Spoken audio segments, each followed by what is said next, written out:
So the more I read about old world lore and the further and further I get into Skaven lore, I've realized that this man right here, the Great Horned Rat, is literally Amazon CEO Jeffrey Bezos. And in this essay, I will. The Skaven are a race of rat like humanoids that live in the fantasy settings of Warhammer. So, Warhammer Fantasy, Warhammer Age of Sigmar, and in the Warhammer Total Lore video games. Their equivalent in Warhammer 40k are the blue people here, the Tau Empire, but that is an entire separate video for another time. Having a career at Amazon is a lot like having a career as a Skaven. As a clan rat, you are more likely to be fed to the Grey Seers than ever sitting on their council. Much like at Amazon, there is almost no culture of promotions from within or internal growth, and their drivers and warehouse workers earn an average of $17 per hour, and that's probably lower because of all the third-party services that Amazon shadily deals with, where Jeffrey Bezos earns a whopping $1.43 million per hour. That's correct. If you are lucky enough to be a Grey Seer, you sit on what is called the Council of 13. There are 12 different representatives for all of the 12 major and minor Skaven clans, and then there is one chair empty in the middle. This chair is left empty for the Great Horned Rat. This is very similar to the practice of the empty chair in all Amazon board meetings. The empty chair in an Amazon board meeting is supposed to symbolize the customer, who is the most important person in the room, but many ex-Amazon employees just felt the oppressive stare of Jeff Bezos from that empty chair. Much like Amazon, the Skaven Empire undercuts people on the regular in the name of profit. Their main city, Skavenblight, was a very long time ago called the City of Tylos and was built by the dwarves. There was a lot of beautiful architecture in the city and a half-constructed temple.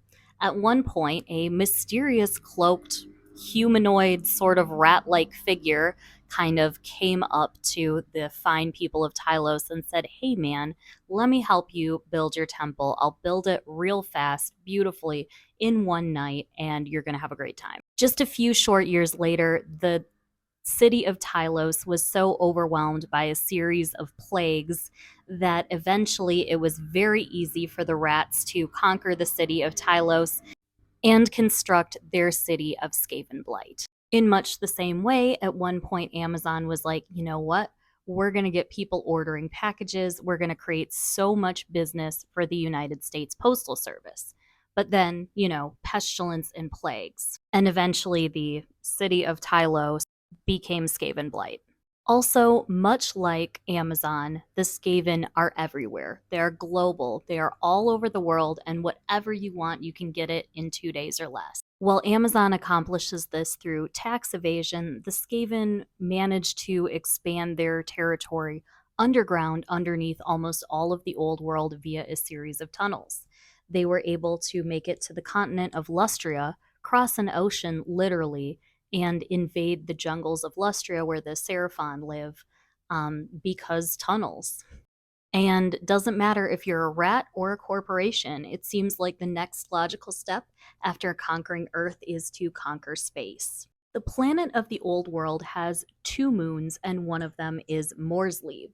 Morrslieb is the Chaos Moon and is made of a powerful substance called warpstone. Warpstone is a powerful and key component in most Skaven weapons, and they will stop at literally nothing to obtain it, including a lot of different plots, some of which worked, some of which did not, involving bringing the moon closer to the planet's surface so that they can harvest that warpstone. This guy, Nagash the Necromancer, was also obsessed with obtaining warpstone and spent a lot of time and infrastructure trying to get it.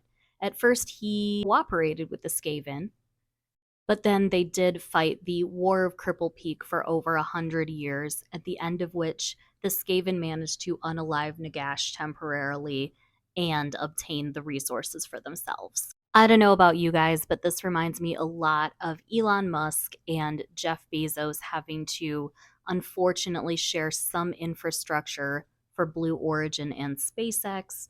But of course, now everything is separate because these billionaires have so much money. Anyways, hope you enjoyed and follow for more leftist Warhammer.